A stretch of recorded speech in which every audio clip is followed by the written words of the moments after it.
de la mano de Ecoanalítica. Y veníamos hablando del tema político en los Estados Unidos, de cómo están los republicanos, luego también mencionamos a los demócratas. Y me quedo en Estados Unidos por un instante, porque el presidente de ese país y el líder de la oposición, me refiero a Joe Biden y el líder de la oposición, alcanzaron un acuerdo. Un acuerdo que, bueno, claro, tiene que ser ratificado por el Congreso, pero con el que se evitaría que la economía de los Estados Unidos entre en default. Un default que tiene fecha. Eso podría ocurrir tan pronto como el 5 de junio. Es decir, el lunes próximo, ¿cierto? Sí, exacto, el lunes próximo. Bueno, de eso es de lo que queremos hablar el día de hoy con Asdrúbal Oliveros. Ecoanalítica. Balance del mundo económico. Con Román Losinski. Y Asdrúbal Oliveros, economista, socio director de Ecoanalítica. Asdrúbal, buen día. Buenos días, Román. Un saludo para ti y para las personas que hasta ahora nos oyen. Gracias por atendernos, Asdrúbal. La lógica le lleva a cualquiera a pensar que si la primera economía del mundo entra en default, eso tendría un impacto en otras economías, tendría un impacto en el mundo. ¿Por qué?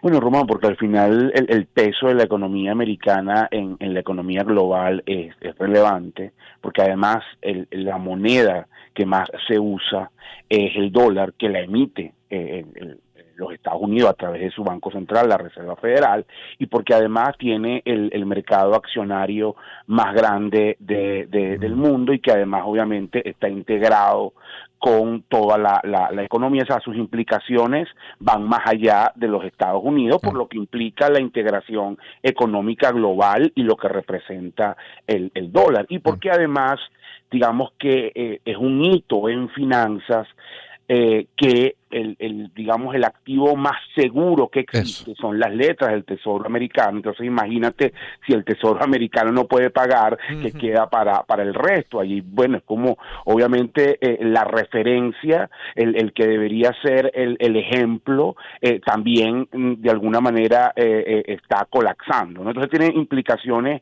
bien complejas para la dinámica económica global, incluso también para la propia economía de Estados Unidos, que tiene ya algunos signos de debilidad. Recordemos pues la política agresiva del Banco Central de allá, de la Reserva Federal, para controlar la inflación, subiendo las tasas. Eso le ha metido a la economía pues un cierto freno, y con esta decisión y las implicaciones que tiene de llegar a ocurrir, podría profundizar ese frenazo que hay en los Estados Unidos. Claro. Entonces, es un elemento importante que se alcancen el acuerdo político entre demócratas y republicanos. No es fácil por el clima de polarización tan profunda que hay en los Estados Unidos, pero me parece bastante relevante que ambos partidos estén llegando a un acuerdo, porque creo que tienen claro, más allá de sus diferencias, las implicaciones que esto tiene para los Estados Unidos, y más allá de los Estados Unidos,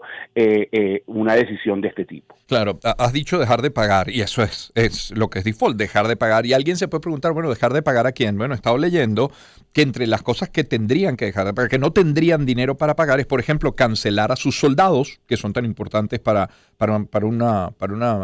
un país, para un pueblo como el norteamericano, dejar de pagar el seguro social o dejar de pagar a los pensionados. A ver, ¿cómo lo están tratando de evitar? Específicamente el acuerdo tiene que ver con lo que llaman la suspensión del techo de deuda. ¿Eso qué significa, suspender el techo de deuda? Asdrúbal.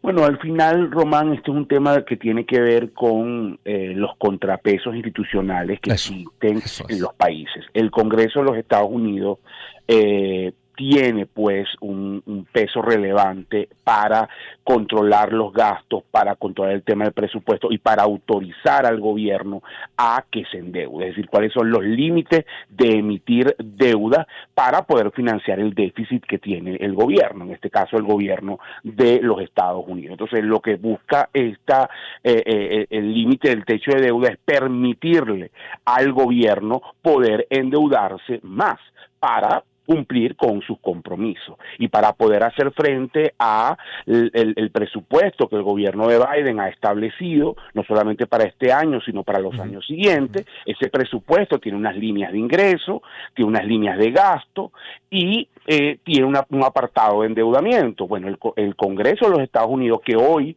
digamos, la Cámara de los Representantes, que es como el equivalente a la Cámara de Diputados, allá es bicameral, o sea, tiene dos cámaras, está controlada por el Partido Republicano, y la Cámara de los Senadores está controlada por el Partido Demócrata. Pero entonces, dado que la Cámara de Representantes está controlada por el Partido Republicano, tienen que llegar a un acuerdo, tienen que negociar con los republicanos, justamente el permitir que te puedas endeudar más. Y es un poco la negociación, ¿no? Que los republicanos den el go o aprueben con su mayoría, junto con los demócratas, el go para poder poder endeudarse más, ¿no?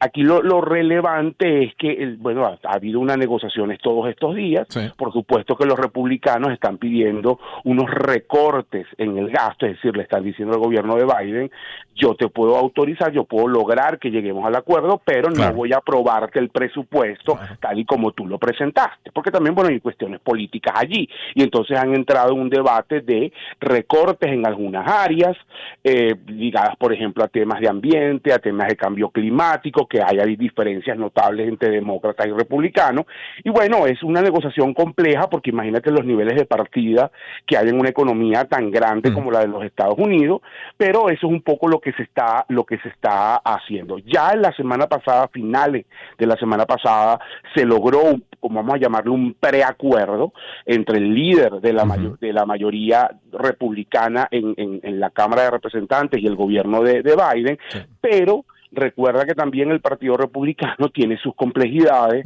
hay diferentes facciones, hay una facción, vamos a llamarla para entendimiento, un tanto más radical, con posiciones más duras, que no está del todo de acuerdo con digamos, con lo que se alcanzó, con lo que se negoció. Y entonces ahora también tú tienes que llevar la discusión no solamente a los dos partidos, sino adentro del partido, para que, bueno, lograr los votos necesarios para que se vote el acuerdo en el Congreso. Ahora, qué importante, tú lo apuntabas, Asdrúbal, y detrás de esto hay una gran enseñanza, un gran aprendizaje. Qué importante es alcanzar acuerdos, que se informen los acuerdos, pero que sean ratificados por otro poder, en este caso el legislativo, es decir, un tema de controles, de contrapesos, de garantías, ¿no? Efectivamente, en la institucionalidad americana, esto no solamente no es de ahorita, tiene, digamos, bastante tiempo, prácticamente desde la fundación del país, el Congreso tiene pues potestad, incluso constitucional, para el control de los gastos y el tema del presupuesto. Y eso se ha respetado, independientemente que esté en mayoría demócrata, esté en mayoría republicano, el tema del Congreso. En el pasado, en honor a la verdad, estas negociaciones eran como un poco más institucionales, no había mayor problema, se avanzaba bastante rápido. En los últimos años, insisto, como el clima en Estados Unidos se ha polarizado mucho y las posiciones de ambos partidos también se han vuelto más duras, hay un ala más a la derecha en el Partido Republicano, hay un ala más a la izquierda en el Partido Demócrata. Entonces esto ha comenzado, esta discusión del techo de la deuda, bueno, en todos los gobiernos siempre ha provocado algún tipo de roces y de problemas, ¿no? Ocurrió también con la administración de Trump, ocurrió también con la administración de Obama, es decir, esto ha venido ocurriendo y ahora le toca también a la administración Biden. Insisto, creo que ambos partidos entienden más allá de sus diferencias lo que implica esta decisión, que trasciende a los Estados Unidos por el peso que tienen los Estados Unidos en el mundo y por el dólar como moneda, digamos, de reserva global, de uso en las transacciones y, bueno, los niveles de inversión en dólares y hacia la economía americana que tiene hoy todo el mundo. Sí. Asdrúbal Oliveros con nosotros en nuestra agenda económica. Asdrúbal, me voy a ir a Colombia y luego a Brasil. Petro, el presidente Petro, estaba celebrando hace 2, 3 días que las cifras de la inversión extranjera directa han sido las más altas que se hayan registrado en ese país en la historia. Y bueno, no deja de llamar la atención. Curioso por un presidente de sus características, pero qué bueno, por otra parte, para su economía. Te quiero preguntar, ¿cuáles son esas condiciones que está ofreciendo hoy la Colombia de Petro para que tenga la cifra de inversión extranjera directa más alta en su historia? Bueno, Román, me confieso que no me atrevería a decir si es la cifra más alta porque no conozco el histórico. Hay que verlo, lo primero es hacer comprobación de ese dato. Ahora, en líneas generales, lo que hace atractivo un país para el clima de inversiones, una condición fundamental es el de Estado de Derecho. Es decir, que al final tú le garantices al inversionista, bueno, el respeto de la inversión que está haciendo, la capacidad de dirimir conflictos en un ambiente, vamos a decir, de justicia, de independencia. Él no te está pidiendo que no haya problemas, pero lo que te está diciendo es a la hora de haber un conflicto que yo tenga que ir a los tribunales, bueno, se actúe con justicia y con independencia. Eso en líneas generales tiene que ver con temas de Estado de Derecho. Eso, por supuesto, es un elemento central para el tema de inversión. Otro tema relevante es el entorno macroeconómico, sanidad en ese entorno macroeconómico, que tiene que ver, bueno, con temas ligados a la inflación, a control de la inflación, a manejo adecuado de la situación fiscal, de la tasa de cambio. Hoy Colombia tiene cierta volatilidad en la tasa de cambio, tiene además un pico importante de inflación, así que por lo menos por el lado del entorno macro, la situación está compleja. También es relevante el tema de la competitividad, es decir, al final sectores y áreas que sean atractivos, con condiciones atractivas para estos inversionistas, porque el mundo hoy está en competencia, es decir, todos los países están luchando para la atracción de inversiones. No que tú te quedas sentado y las inversiones van a ir y están peleándose por ti. No funciona así. Hoy el mundo, pues, digamos que las economías salen y buscan cómo atraer estas inversiones que, bueno, están viendo los entornos más favorables para ellos operar. Creo que hoy América Latina en general tiene un clima de inestabilidad. Esto post pandemia se ha mantenido.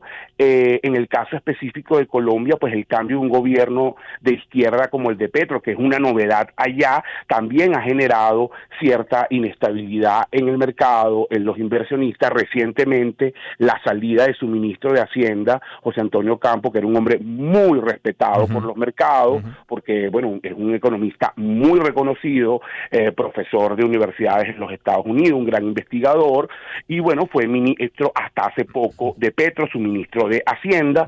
Su salida, cuando hubo toda esta reestructuración del gabinete y se rompió la coalición que gobierna ya, ha generado ruido en los mercados. Por eso te digo que, aunque yo no me atrevería a decir tiene razón o no, creo que hay que verificar esa cifra porque el clima de inestabilidad en Colombia ha estado complejo. Y te decía Brasil, es que dentro del marco de esta cumbre suramericana, Asdrúbal, Lula hace una propuesta que no es nueva, se ha dicho en varias ocasiones, pero él ha propuesto una moneda regional. Te pregunto, con economías tan distintas, con unas monedas, algunas tan fuertes y otras tan débiles, ¿es factible, es viable una moneda común? Mira, Román, yo la verdad soy bastante escéptico de eso, justamente por lo que tú mencionas, porque tenemos economías dispares, tenemos entornos macroeconómicos, digamos, muy diferentes, muy complejos. No solamente hay disparidad con temas de monedas, con el entorno, sino incluso en términos de tamaño y de diversificación de las economías. O sea, tienes un Brasil, una Argentina, por otro lado Colombia, la misma Venezuela. Ojo, eso se puede trabajar como lo hizo, el paralelismo es la Unión Europea, es decir, pero la Unión Europea empezó en los 50 y el euro se aprobó o se tomó la decisión en los 90, es decir, pasaron unos cuantos años. Entonces aquí hace falta un conjunto, primero una voluntad política que vaya más allá de los partidos. América Latina es un péndulo. Hoy gobierna un gobierno de un espectro, llamémoslo derecha, y mañana gobierna un gobierno del espectro contrario, que es la izquierda, y todo lo que hizo uno lo revierte el otro. Entonces, si tú tienes, esto es un elemento que lleva tiempo, que lleva años, que lleva reformas profundas, que tiene que haber voluntad política en todos los países, más allá del gobierno, más allá de que gobierne un partido o un grupo político, y yo la verdad no veo eso. O sea, esto es una propuesta del presidente Lula, probablemente mañana Lula no esté y venga otro gobierno y no le va a gustar y se perdió, como se ha perdido otras iniciativas en la América Latina. Ahorita se está volviendo a relanzar la UNASUR. Cuando cambiaron algunos gobiernos en América Latina, UNASUR dejó de ser relevante y tomó relevancia una cosa llamada Grupo de Lima. Entonces, el problema también es de continuidad, de voluntad política, de realizar las reformas necesarias que los países requieren para llegar a eso. Y yo creo que es una idea más de Lula que sea compartida por el resto. Entonces no hay una visión necesariamente compartida respecto a esto, y por eso creo que es más algo anecdótico que no necesariamente se va a lograr mucho. Claro. Asdrúbal, gracias por tu tiempo hoy. No, a ti, saludos. Un gusto. Asdrúbal Oliveros, economista, socio director de Ecoanalítica, nuestra agenda económica de esta semana. Son las 7:26. No quiero perder yo la ocasión de comentar, de felicitar primero, como lo hacía ayer en redes, pero hoy a través de este espacio, felicitar